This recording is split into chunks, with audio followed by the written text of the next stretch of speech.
Ezequiel, capítulo 39, 40 e 41. Filho do homem, profetize contra Gog e diga: assim diz o soberano Senhor: eu estou contra você, ó Gog, príncipe maior de Meseque e de Tubal. Farei você girar e o arrastarei, eu os trarei do extremo norte e o enviarei contra os montes de Israel. Então derrubarei o arco da sua mão esquerda e farei suas flechas caírem da sua mão direita. Nos montes de Israel você cairá, você e todas as suas tropas e as nações que estiverem com você. Eu darei você como comida a todo tipo de ave que come carniça e os animais do campo. Você cairá em campo aberto, pois eu falei. Palavra do soberano Senhor. Mandarei fogo sobre Magog e sobre aqueles que vivem em segurança nas regiões costeiras, e eles saberão que eu sou o Senhor. Farei conhecido o meu santo nome no meio de Israel, o meu povo.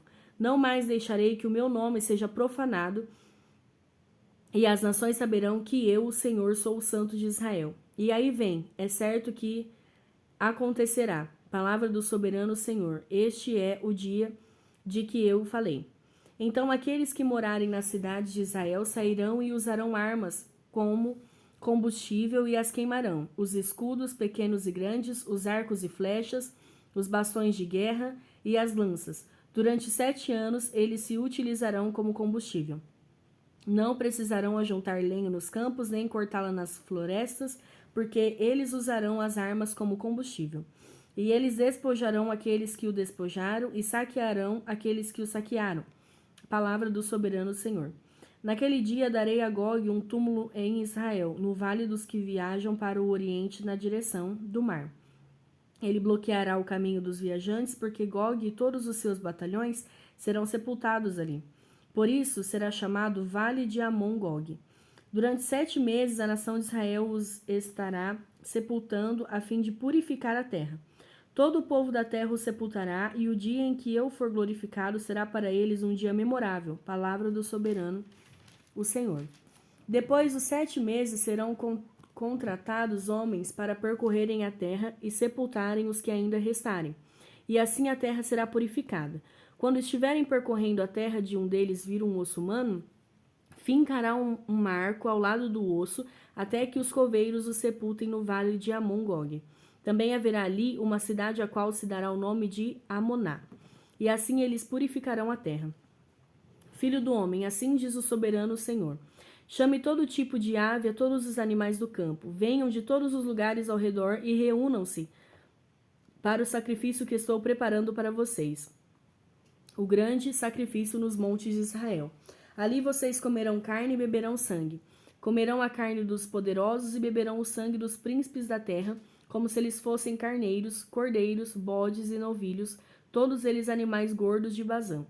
No sacrifício que lhes estou preparando, vocês comerão gordura até empanturrar-se e beberão sangue até embriagar-se. À minha mesa vocês comerão sua porção de cavalos e cavaleiros, de homens poderosos e soldados de todo tipo. Palavra do soberano Senhor. Exibirei a minha glória entre as nações, e todas as nações verão o castigo que eu trouxer e a mão que eu colocar sobre eles. Daquele dia em diante, a nação de Israel saberá que eu sou o Senhor, o seu Deus. E as nações saberão que os israelitas foram para o exílio por sua iniquidade, porque me foram infiéis. Por isso escondi deles o meu rosto e os entreguei nas mãos de seus inimigos, e eles caíram à espada. Trarei com eles de acordo com a sua impureza e com as suas transgressões, e escondi deles o meu rosto. Por isso, assim diz o soberano Senhor: agora trarei Jacó de volta do cativeiro, e terei compaixão de toda a nação de Israel, e serei zeloso pelo meu santo nome. Eles se esquecerão da vergonha, porque passaram de toda a infidelidade que mostraram para comigo, enquanto viviam em segurança em sua terra, sem que ninguém lhes causasse medo. Quando eu os tiver trazido de volta das nações e os tiver ajuntado dentre as terras de seus inimigos, eu me revelarei santo por meio deles, à vista de muitas nações. Então eles saberão que eu sou o Senhor, o seu Deus, pois, embora os tenha enviado para o exílio entre as nações, eu os reunirei em sua própria terra, sem deixar um único deles para trás. Não mais esconderei deles o rosto, pois derramarei o meu espírito sobre a nação de Israel. Palavra do soberano Senhor. No início do 25º ano do exílio, no início do ano, no 10º dia do mês, no 14º ano, depois da queda da cidade, naquele exato dia, a mão do Senhor esteve sobre mim e ele me levou para lá. Em visões de Deus, ele me levou a Israel e me pôs num monte muito alto, sobre o qual, no lado sul, havia alguns prédios que tinham a aparência de uma cidade. Ele me levou para lá e eu vi um homem que parecia de bronze. Ele estava em pé junto à entrada, tendo em sua mão uma corda de linho e uma vara de medir. E ele me disse: Filho do homem, fixe bem os olhos e procure ouvir bem, e preste atenção a tudo o que vou lhe mostrar, pois para isso você foi trazido aqui. Conte à nação de Israel tudo o que você vai ver. Vi um muro que cercava completamente a área do templo. O comprimento da vara de medir na mão do homem era de 6 medidas longas, cada um com meio metro. Ele mediu o muro, que tinha 3 metros de espessura e 3 de altura. Depois ele foi até a porta que dá para o oriente, subiu seus degraus e mediu a soleira da porta, que tinha 3 metros de extensão. As salas dos guardas tinham 3 metros de comprimento e 3 metros de largura, e as paredes entre elas tinham 2 metros e meio de espessura. A soleira da porta, junto ao pórtico, defronte do templo, tinha 3 metros de extensão. Depois ele mediu o pórtico, que tinha 4 metros de extensão, e os seus batentes tinham 1 metro de espessura. O pórtico estava voltado para o templo. Da porta oriental para dentro havia 3 salas de cada lado. As 3 tinham as mesmas medidas e as faces das paredes salientes de cada lado tinham as mesmas medidas. A seguir, ele mediu a largura da porta. A entrada era de 5 metros e o seu comprimento era de 6 metros e meio. Defronte de cada sala havia um muro de meio metro de altura. E os nichos eram quadrados, com 3 metros em cada lado. Depois ele mediu a entrada a partir do alto da parede, do fundo de uma sala até o alto da sala oposta. A distância era de 12 metros e meio da abertura de um parapeito até a abertura do parapeito oposto. E mediu ao longo das faces das paredes salientes por toda a parte interna da entrada. Eram 30 metros. A medida era até o pórtico que dá para o pátio. A distância desde a entrada da porta até a extremidade do seu pórtico era de 25 metros. As salas e as paredes salientes dentro da entrada eram guarnecidos de estreitas aberturas com parapeito ao redor, como o pórtico. As aberturas que o circundavam davam para a parte interna. As faces das paredes salientes eram decoradas com tamareiras. Depois ele me levou ao pátio externo. Ali eu vi alguns quartos e um piso que havia sido construído ao redor de todo o pátio. Nele havia 30 quartos ao longo de todo o piso. Este era adjacente às laterais das entradas e sua largura era igual ao comprimento. Esse era o piso inferior. A seguir, ele mediu a distância da parte interna da entrada inferior até a parte externa do pátio interno, e que deu 50 metros, tanto do lado leste como no lado norte. Mediu depois o comprimento e a largura da porta que dá para o norte e para o pátio externo.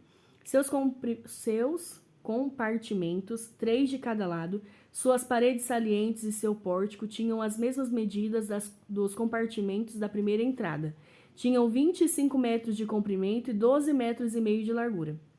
Suas aberturas, seu pórtico e sua decoração com tamareiras tinham as mesmas medidas da porta que dava para o oriente. 7 degraus subiam até ela, e o seu pórtico ficava no lado oposto a eles. Havia uma porta que abria o pátio interno e que dava para o norte, como também uma que dava para a porta leste. Ele mediu de uma porta que lhe ficava oposta, era 50 metros.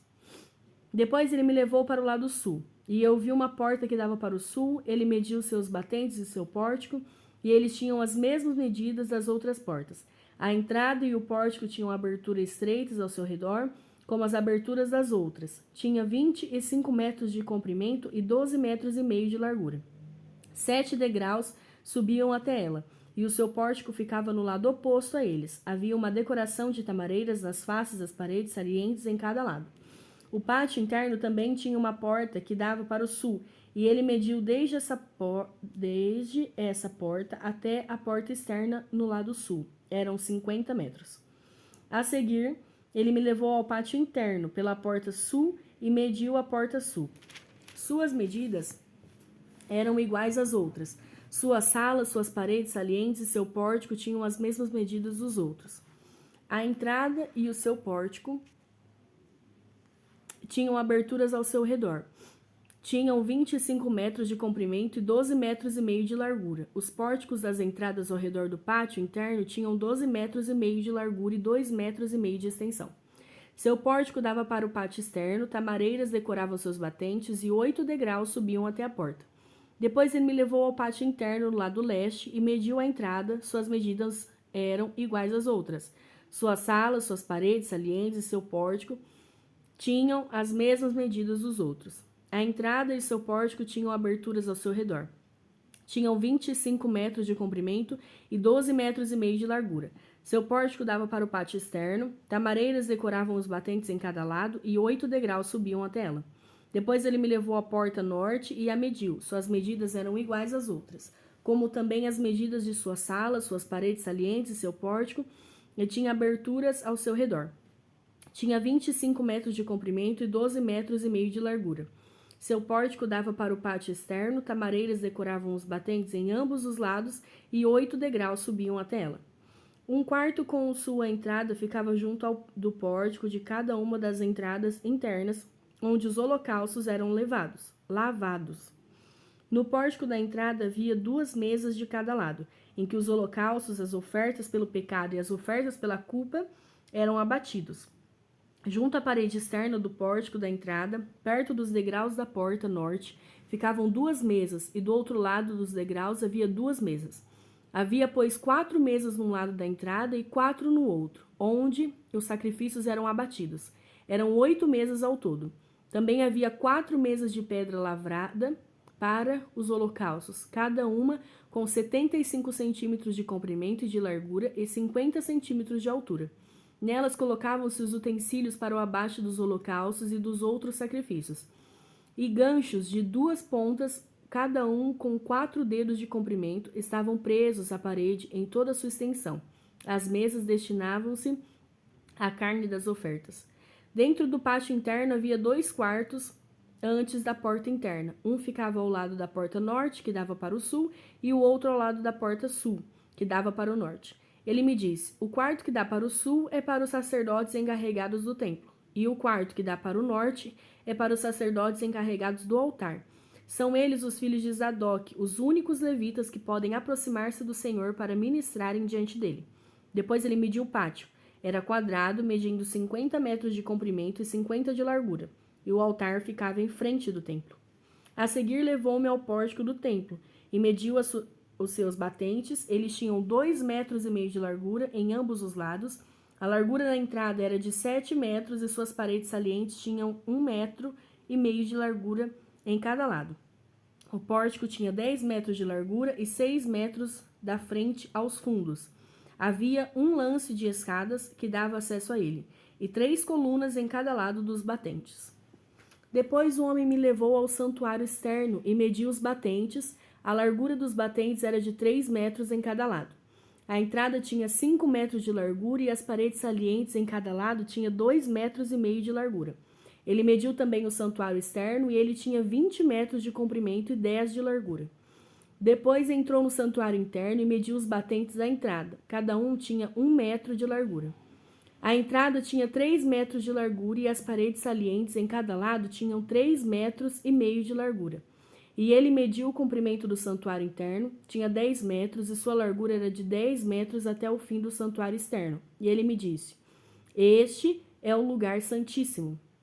Depois mediu a parede do templo, tinha 3 metros de espessura e cada quarto lateral em torno do templo tinha 2 metros de largura. Os quartos laterais, sobrepostos uns aos outros, ficavam em 3 andares, havendo 30 em cada andar. Havia saliências em torno de toda a parede do templo para servirem de pontos de apoio para os quartos laterais, para que não fossem incrustados na parede do templo. As paredes laterais em torno de todo o templo eram mais largas em cada andar superior. A espessura em torno do templo foi construída em plataformas ascendentes, de modo que os quartos ficavam mais largos à medida que subia. Uma escada subia do andar inferior até o andar superior, servindo também o andar do meio. Vi que ao redor de todo o templo fora construída uma base, formando o alicerce dos quartos laterais. era do comprimento da vara de medir, ou seja, 3 metros. A parede externa dos quartos laterais era de 2,5 metros de espessura. A área aberta entre os quartos laterais do templo e os quartos dos sacerdotes era de 10 metros de largura ao redor de todo o templo. Havia entradas para os quartos laterais a partir da área aberta, uma ao norte e outra ao sul, e a base vizinha à área aberta era de 2,5 metros ao redor de todo o templo. O prédio em frente do pátio do templo, no lado oeste, media 35 metros de largura. A parede do prédio tinha 2,5 metros de espessura em toda a sua volta, e o seu comprimento era de 45 metros. Depois ele mediu o templo. Tinha 50 metros de comprimento e o pátio do templo e o prédio com suas paredes também tinham 50 metros de comprimento. A largura do pátio do templo no lado oeste, inclusive a frente do templo, era de 50 metros.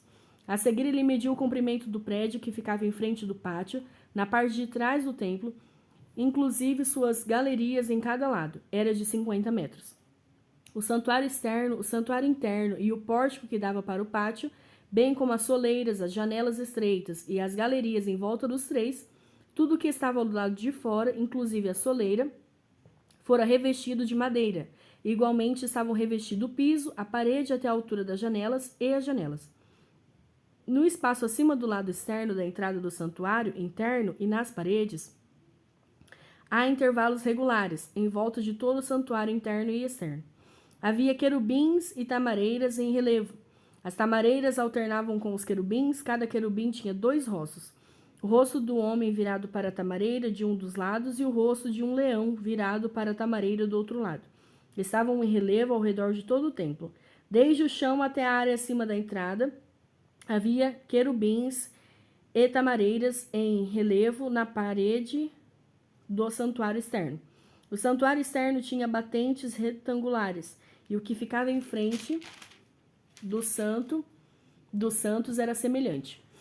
Havia um altar de madeira com 1,5 metro de altura e 1 metro em cada lado.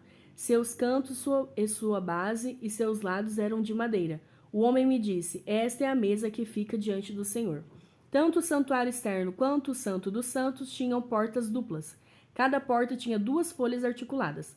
E nas portas do santuário externo havia querubins e tamareiras esculpidos em relevo, como os que havia nas paredes, e havia também uma saliência de madeira na frente do pórtico. Nas paredes laterais do pórtico havia janelas estreitas com tamareiras em relevo em cada lado. Os quartos laterais do templo também tinham saliências.